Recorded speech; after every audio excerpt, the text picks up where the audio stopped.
Hello, नमस्कार. मी ज्योती आणि माझ्या एका नवीन व्हिडिओत तुमचं स्वागत. आय होप तुम्ही मस्त मजेत असाल. तर चला व्हिडिओला सुरुवात करते. आणि आता संक्रांत जवळ आलेली आहे, तर म्हणून असं थोडंसं क्लिनिंग चालू केलेलं आहे. कारण पूर्ण माझ्याकडनं असं होत नाही, त्यामुळं मग थोडंसं असं करत असते. आणि किचनच्या वरती ही जी विंडो आहे ना, तर तिची जी जाळी असते ना, तर तिच्यावर भरपूर अशी धूळ आणि माती वगैरे बसलेली असते. कारण इकडं जेव्हा स्वयंपाक करते त्याचीही वाफ जाते ना, त्यामुळं तेही या साईडनी चिकट होतं आणि तिकडून पण हवा येते, त्यामुळं मग धूळ पण भरपूर अशी असते. तर मग मी तर जे वाईप्स असतात ना, किचन वाईप्स, ते घेतलं आहे आणि त्याच्याने असं पुसून घेते. तर थोडंफार निघतं, कारण पूर्ण असं पाणी ओतत नाही आहे. कारण पूर्ण पाणी ओतलं तर ते सर्व किचनवरती येईल आणि पुन्हा मग मला ते सर्व पुसत बसावं लागेल. म्हणून जे किचनचे जे वाईप्स असतात ना, शेगडी वगैरे पुसायचे, तर त्यानेच मी व्यवस्थित असं पुसून घेते. आणि चिमणी वगैरे लावलेली असली ना, तर ते बरं असतं. कारण त्याच्याने सर्व जी आपण फोडणी वगैरे देतो त्याची वाफ वगैरे ती सगळं ते चिमणीमध्ये ओढल्या जाते. तर त्यामुळं मग असं तेलकट आणि मेंचट असं होत नाही. पण ओपन असं असलं ना, तर सर्व कॅबिनेटसुद्धा असे तेलकट होतात आणि तेही वरच्यावर असं थोडं हात मारावं लागतात. आता ॲक्वागार्ड पण असं ओपन असल्यामुळे ना, त्याच्यावरती पण आहे ना, चिकट असा थर असा बसून जातो. तर म्हणून मग मी स्कॉच ब्राईटची जी घसणी असते ना, तर तिच्याने पूर्ण असं व्यवस्थित घसून घेत असते. आणि मग एखादा सुका जो कपडा असतो ना, त्याच्याने पुन्हा असं पुसून घ्यायचं. तर हे वरच्यावर असं करत असते, त्यामुळं मग थोडंसं धूळ आणि चिकटपणा कमी होत असतो.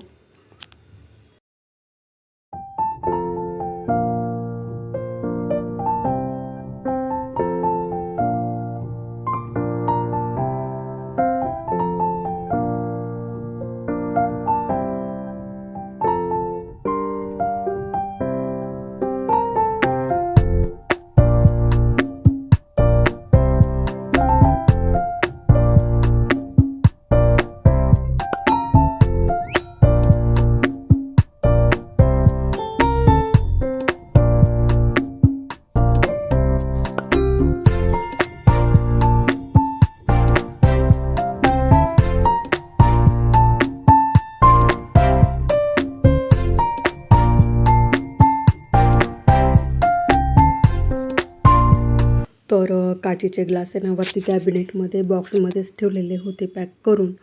तर मग आता साफ करायच्या वेळेला तेही खाली घेतले आणि बॉक्स त्याचे वरचे फेकून दिले. कारण त्या बॉक्समध्येही कॉकरोच जात होते, त्यामुळे मग आता ते बॉक्सच मी सर्व काढून घेतले. कारण छोटे ग्लास असल्यामुळं बॉक्सही 6 होते त्याचे. आणि यानंतर 12ही वाजले होते. तर मग आता स्वयंपाकाची पण वेळ झालेली होती. तर मग म्हटलं आता, कारण आरवला आणि भूमीला पण भूक लागलेली होती, त्यामुळं मी सकाळी काय असा स्वयंपाक बनवलेला नव्हता. तर मग मी म्हटलं आता वांग्याचं भरीत करू. तर त्यासाठी मी तर वांगे घेतले आणि ते भाजते. आणि त्यानंतर मग आरव भाकरी वगैरे खात नाही, त्यामुळे मग भूमी आणि आरवसाठी इथे मी 3-4 पोळ्या लाटून घेते आणि नंतर एक भाकरी बनवणार आहे. आणि तीही तीळ लावून बनवणार आहे, कारण भोगीच्या दिवशी आपण भाकरी ही तीळ लावून बनवत असतो ना.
तर माझ्या इथं चपात्या करूनच झालेल्या होत्या, ही शेवटची बाकी होती. आणि तोपर्यंत बघा इथं आरव आलेला होता आणि चालू झालेलं होतं त्याचं वांग्याचं जे भाजलेले होते ना, तर त्याच्यावरचं कावर काढत होता तो. आणि त्याला असं वाटत होतं की ते खायचं आहे बुवा आता लगेचच, म्हणून तो वरती यम्मी चालू होतं त्याचं करायचं. आणि मग त्याला सांगितलं मी, तर म्हटलं वरचं हळूहळू काढत. तर बघा कसा काढतोय तो. तर लहान मुलांना शिकवलं ना तसं ते शिकत असतात. तर जसं मी त्याला सांगितलं ना वरचं काढ कवर बुवा हळूहळू, तर तसं तो छोटंसं छानपैकी काढत होता.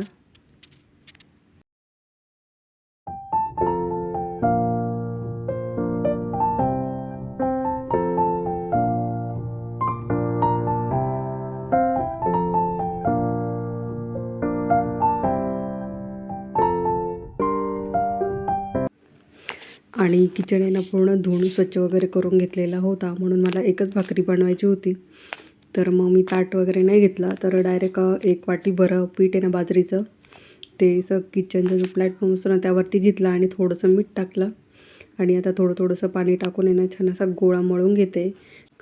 आणि बाजरीच्या पिठाला आहे ना जितकं तुम्ही असं हाताने दाबून मळाल ना, तर तितकी छान भाकरी तयार होते. म्हणजे अशी ती उलत वगैरे नाही आणि छान गोल होते. कारण पीठ जितकं असं मळल्या जाईल ना, तर तितकी भाकर आपली छान होते. आणि भाकरीला आहे ना वरती असा पापुडा पण मस्त येतो. तर म्हणून मग मी खाली मळत असते, कारण आपलं जे ताट असतं ना त्यात असं व्यवस्थित आहे ना मळल्या जात नाही पीठ. आणि खाली जेव्हा आपण मळतो ना प्लॅटफॉर्मवरती, तर व्यवस्थित आहे ना असा आपल्या हाताचा व्यवस्थित जोर लागतो. आणि पीठ आहे ना छान असं, म्हणजे जेव्हा भाकर बनवतो ना तर तेव्हा ती उलत वगैरे नाही आणि छान होते. तर म्हणून मग मी जेव्हा बाजरीची भाकर बनवते ना तर तेव्हा डायरेक्ट अशी खाली बनवत असते. खाली पीठ मळून आहे ना व्यवस्थित असं, तर व्यवस्थित आहे ना असा गोळा तयार होत असतो. तर तुम्ही बघू शकता पिठाचा अगदी छान मी एकाच हाताने बनवते तरी छान असा गोळा तयार झालेला आहे. आणि तोपर्यंत आहे ना इथं मी गॅस पण चालू केलेला होता, तवा ठेवलेला तो लोखंडी. आणि तुम्ही बघू शकता अगदी मस्त असा ना गोल गोळा करून घेतला ना, तर एका हाताने पण आपण व्यवस्थित अशी भाकर थापू शकतो. तर त्यासाठी मी इथं थोडंसं पीठ टाकून घेतलं आहे. आणि पिठावरती ना व्यवस्थित असा गोळा ठेवायचा आणि पहिले एका हाताने थोडंसं फिरवून घ्यायचं. आणि थोडीशी मोठी झाली ना तर मग दोन्ही हातांनी पण व्यवस्थित फिरवायची. तर तुम्ही बघू शकता अगदी अशी गोल आणि मस्त भाकर होते. तर थोडंसं पीठ आहे व्यवस्थित मळलं ना तर भाकर बिलकुल अशी उलत वगैरे नाही आणि छान अशी गोल होते.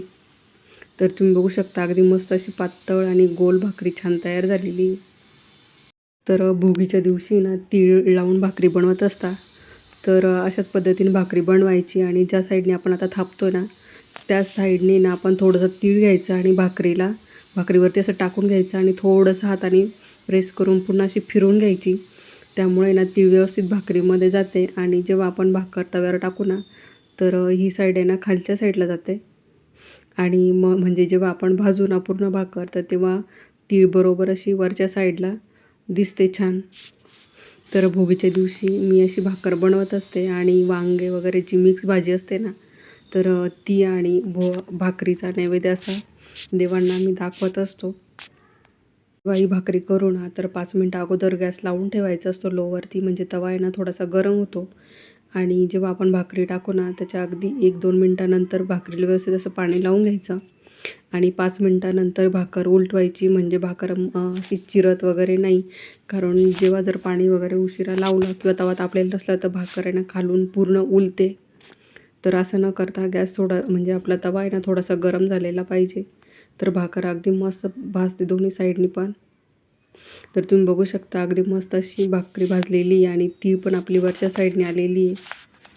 आणि 5 मिनटानंतर आहे ना भाकरी अशी हळूहळू आपल्या उचटणीने थोडेसे साईडचे कड मोकळे करून घ्यायचे आणि मग भाकर उलटवायची. तर तुम्ही बघू शकता अगदी मस्त एका साईडने आपली भाकरी व्यवस्थित अशी भाजल्या गेली आहे.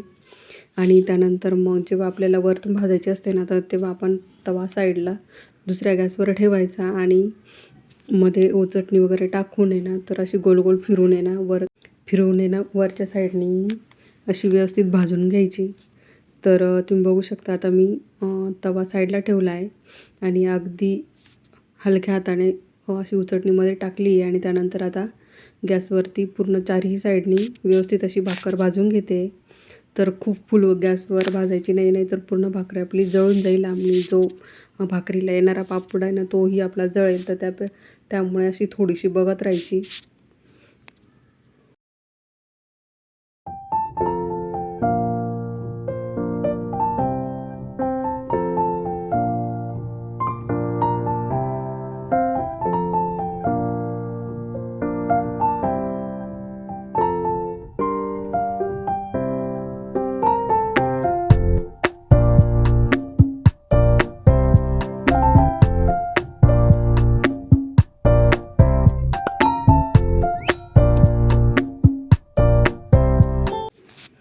तर तुम्ही बघू शकता अगदी मस्त अशी भाकर आपली भाजल्या गेलेली, जशी आपण चुलीवर भाजतो ना, तर तशा पद्धतीने भाकरी भाजल्या गेलेली आहे. तर तुम्ही बघू शकता अगदी मस्त असा वरती पापोडा पण आलेला आहे. जेव्हा आपण चुलीवर अशी भाकरी भाजतो ना, तर त्यावेळेला असा कडक पापोडा भाकरीवरती येत असतो. तर माझी भाकरी करून झाली आणि त्यानंतर तवा गरम होता ना, तर मग मी त्याच्यावरतीच आता वांग्याचं जे भरीत आहे तेही तयार करून घेते. त्यासाठी मी तर बारीक एक कांदा कापून घेतला आहे, एक टमॅटोही कापला आहे आणि थोडासा कढीपत्ता घेतला आहे आणि लसूण आणि मिरच्या ठेचून घेतलेल्या होत्या. तर असं लसूण आणि मिरच्या ठेचून टाकल्या ना, तर भरीत अगदी छान लागतं. तर म्हणून मग मी आता तव्यावरती तेल टाकलं आहे आणि जिरे मोहरी टाकली. तर आत्ताच भाकरी भाजलेली होती त्यामुळं तवा गरमच होता, त्यामुळे मग जिरे मोहरी पण असं लगेच तडतडली होती. तर त्यानंतर मग मी कांदा आणि कढीपत्ता आहे ना तो थोडासा तेलात परतवून घेते, कारण कोणी कोणी कच्चंही त्यात टाकून मग तसं भरीत करत असतं. पण आता इथं आरव पण खाणार असतो ना, तर त्यामुळं मग मी कोणती गोष्ट अशी कच्ची वगैरे टाकत नाही, थोडंसं तेलामध्ये फ्राय करून टाकत असते.